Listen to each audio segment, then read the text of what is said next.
Dre loses a friend in the hood, and he realizes that he's got to make up for lost time with his friends and overdoes it. And Bo finds out she's not the traditional mom. And let's keep it that way. Hey guys, we are here for episode 15 of the Blackish After Show. You're tuning into the destination for TV superfan discussion, AFTERBUZZ TV. And now, let the buzz begin. I think this is the one we don't dance to, right? I know, right? Oh, in slow motion. Yeah. This just reminds me of every black movie sad scene. I know. Every 90s boy group, R&B group do that. That 90s dance in the video. Shout out to New Edition. Did you see that biopic? I did not. Yeah, I did not. It's really good. I don't know if you're a big New Edition fan. I was. Oh yeah, Ralph. I even tolerated Bobby Brown. I think everybody tolerated Bobby Brown. Oh my goodness. Hey guys, welcome to the Blackish After Show. We are here to talk about episode 15. My name is Stacey. Want to welcome you, and I'm here with my co-host, the Renaissance Man. Who are you? What's up, guys? I'm DeAnJilo. Follow me at DeAnJilo TV, or follow me on Twitter at DeAnJilo TV, or follow me on Instagram at DeAnJilo. Where can they find you? You know where they can find me? Y'all can find me on Instagram. You can find me on Twitter at the Stacey Newsome. That's STACEY. You can find me on Facebook. You can find me on my podcast. You can find me all over the place. This song is making me so somber. I know. Yeah, let's bring that down before we start crying. Oh man. Hey, how was your week, by the way, before we get into it? Long. How about yours? It was long, but good. Yes, but good. Oh yeah. Oh, I met some of my idols this weekend. Word? This week, yes. Ooh. Met Stevie Wonder yesterday. Are you kidding me? I'm so serious. Last night met Stevie Wonder and Barry Gibb of the Bee Gees. I melted. Wait, where were you? It was the Grammys tribute to the Bee Gees, music of the soundtrack to Saturday Night Fever, because it's the 40th anniversary of that movie. Okay. And that movie was big because of the Bee Gees, and so he was there, he performed. Andrew Day was there, John Legend was there, What? Stevie Wonder was there. Everybody performed their music. Oh my gosh. That's really dope. It was dope. I got pictures I will show you. Yeah, show me after. Yeah. You don't know who Barry Gibb is, do you? I tried to I knew it. You got me with Stevie Wonder Yeah, now? you're trying to play that off. You're like, really? Dope? What? Barry Gibb, what? Well, I know. I've heard of the Bee Gees. Yeah, okay. Yeah. He was the lead I just singer. don't know the people in it. That's all right. Two of them are dead. That's okay. Well. two of three We of got them. Stevie Wonder. See, Yeah. you got me there. Hey guys, so we are here to talk about. I don't know where I'm always looking like over here. Hey, I've been doing this long enough. I should know. We are here for episode 15 of the Blackish After Show, and this one starts out a little somber because Dre, he loses a friend, which forces him to go home to Compton, to the hood, to pay his respects. And Encino and Compton are that far and that different. Yes, so. yes. And he realizes that he's feeling a little guilty because he's the one that got out. I felt like I was watching Boys in the Hood at first. Kind of, but slightly with a twist. Yeah, with a goofy twist. Yes. So as always, Dre, he knows no moderation. No. All of his No actions. chill. Takes it to the extreme, No and he chill. alienates people. And this time, it was his crew back from the hood. Yeah. Well, I think that's really real. Just the specific aspect of when the people you grew up with, something big has to happen for people to reunite, to break up their rhythm. Mm-hmm. In this case, it was the death of someone in their friend group, and I think that's just very true in general. Yeah, and not only that, it's like you do tend to lose touch with people that you've grown up with if you have moved out of the environment in which you grew up, Yeah. And then if your current environment is completely different than your previous environment, it causes like a little, I guess you could say, cognitive dissonance or whatever. Yeah, no way. I had that. I think I had that moment maybe a couple of years ago when I went back home to hang out with some high school friends that weren't that I was cool with, but not as cool with the main people I talked to. Yeah. And I was talking, and I was like, man, what did we talk about? Because I'm just I don't even remember. I don't even know what to talk to you about. It's crazy how and that was just a 5-year difference. And these are people you were close to? Yeah, I was close to with them in high school. Yeah. I have my best friends, and you have that outer circle of the best friends. So those friends, where it's just kind of maybe you were friends because of similarities in age and sports area, or something. Yeah, so small things. So it's just kind of you didn't grow up with them in those 5 years. So it's just kind of a weird difference. Yeah. It's really weird. Yeah, I understand completely. Like, I have friends back home in Alabama, and the only time I ever see them is when I go home to Alabama. Right. And sometimes, that's a long stretch, and we really don't have much to talk about. It's like, what are you talking about I know, now? because you know what? You can't even catch up with them. Like, hey, what's so-and-so doing? What are they up to? Because you know what everybody's doing because of Facebook. Right, so that right. leaves nothing to talk I guess about. redundant to do that every. Oh, what you been up to? Like, I know, like, you ain't been doing nothing. I know, right? So, Dre expresses his remorse, I guess, by giving away his things and so-called helping pull his peeps out of the hood, like trying to pull them up with him because he feels like, he's made it so far. But as his office mates remind him, you were the one that made it out. Right. I think that's so funny because that's real. Like, I know, that's right? real. Like, especially, it's all contextual. But Yeah. White success and black success look very different. Yeah, they keep him grounded. I think I really like that. He the needs office. it, apparently. He needs to be humbled because, goodness, he was a mess. I know, right? I like how they read him. Yeah. Well, now it's just so like, he's like, they looking at each other like, am I going to take this one? Am I going to ask this time? Like, what's a repass? What's Kevin Garnett, though? I mean, come on. People know who Kevin Garnett is, right? That's a crossover. He has crossover success. Do you know who Kevin Garnett is? I know the name.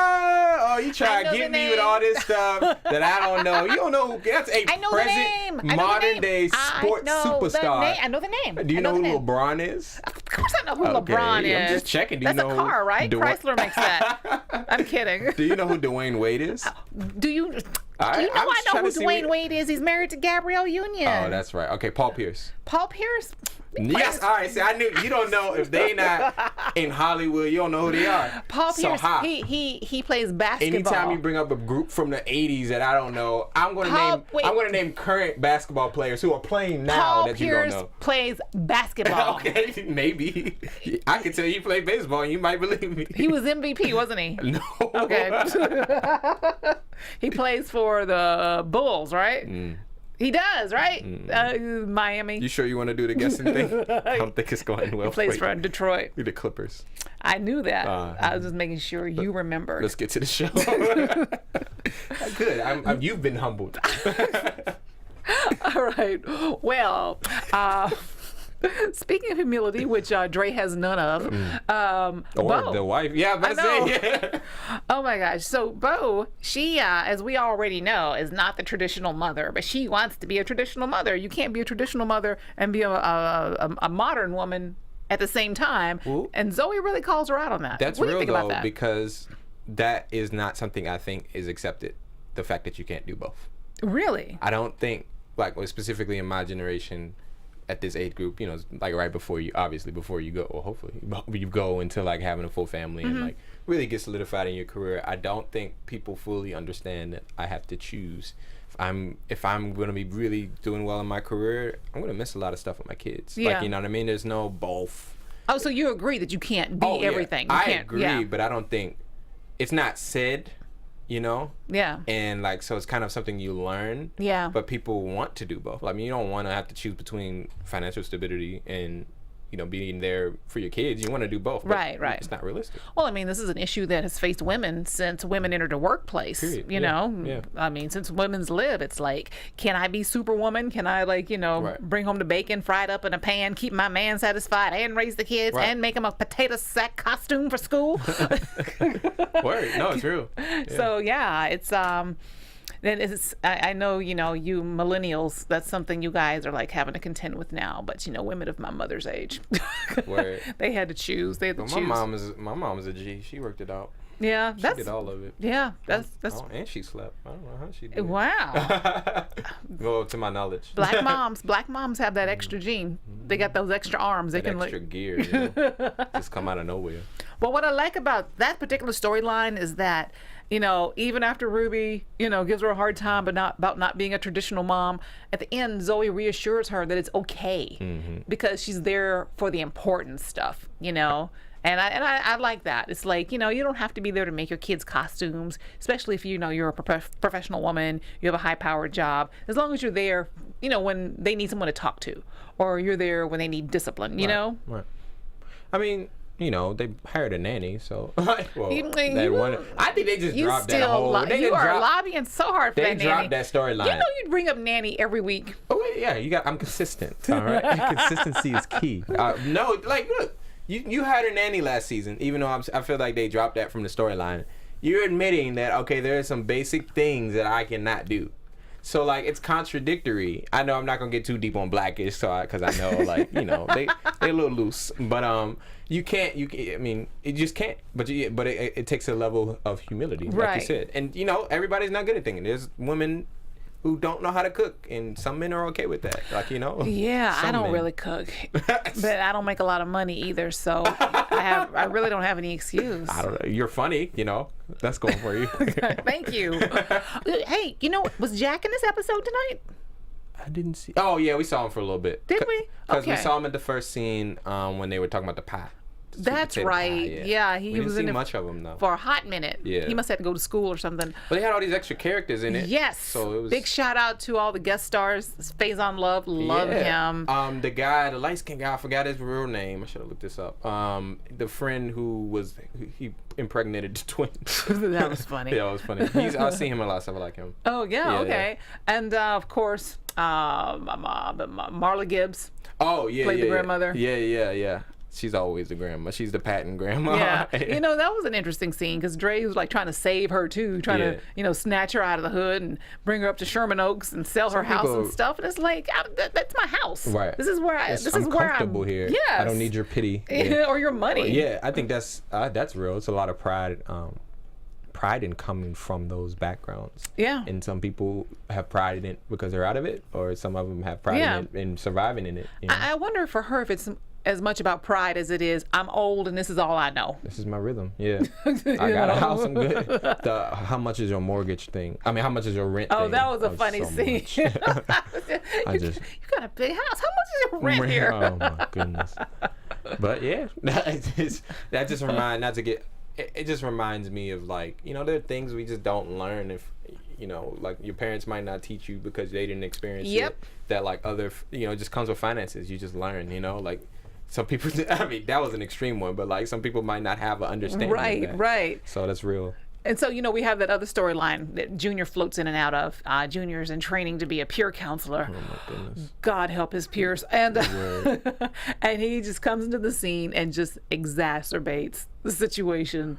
Dead Tony, your dead friend Tony. I've dated a psych major. Psych majors, when they first really start getting into this stuff, they like to diagnose everyone. Yeah. And like it's just.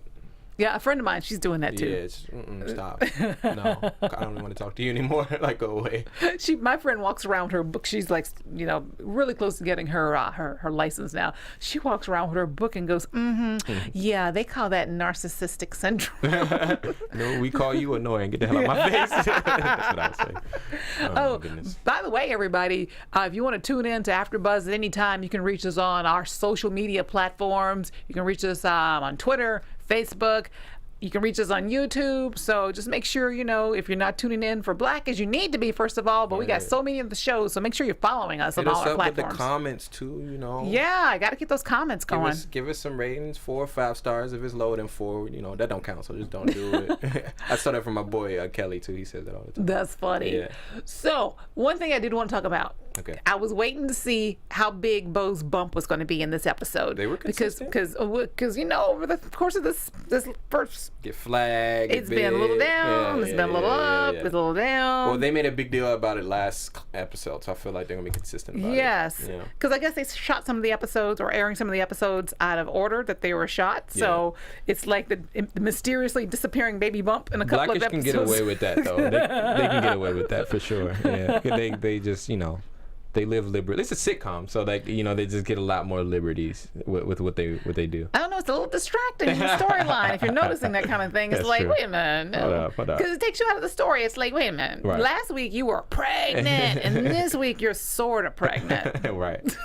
So I mean, we'll see when the baby comes. It's a boy. It's a girl. No, it's a boy. Remember, they've already named him Devontae. Which again, I do not to go back to that. I actually don't think that's that bad of a name. It is not. No, yeah. I like it. But we Black, so we're a little biased.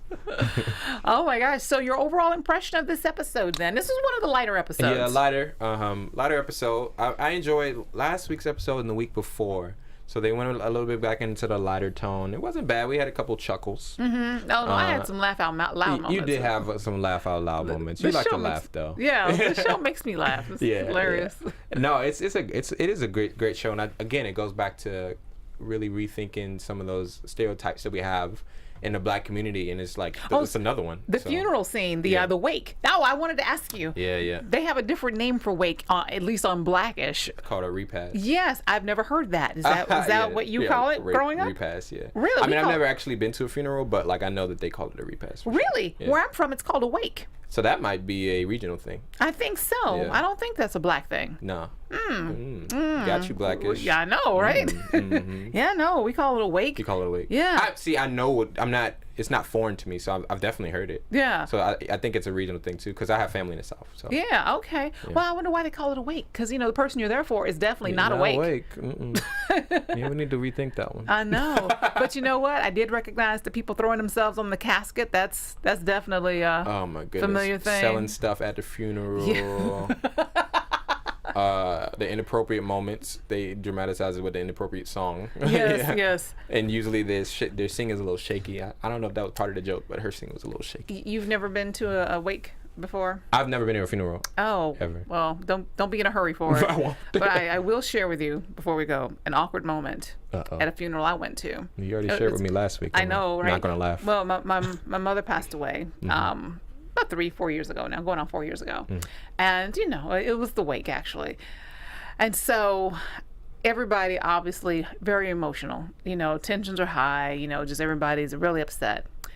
My aunt, she lets out the largest, loudest don't make me laugh. Fart. And it's like somebody took the needle off the record. And everybody just looked at her, and the whole room exploded in laughter. Oh, that's kind of It was a great tension breaker. It was so funny. Oh, that's actually kind of cute, though. To have people in the moment like that people were able to like come together and laugh, but it's at her expense. I know, right? Oh, that's gross. Yeah, it must have been loud. It was. But heard it before you smelled it. Eventually smelled it. Anyway, gosh, now we're talking about farts. It's awesome. It's just Blackish. That's the Blackish right? After show. That's what we do.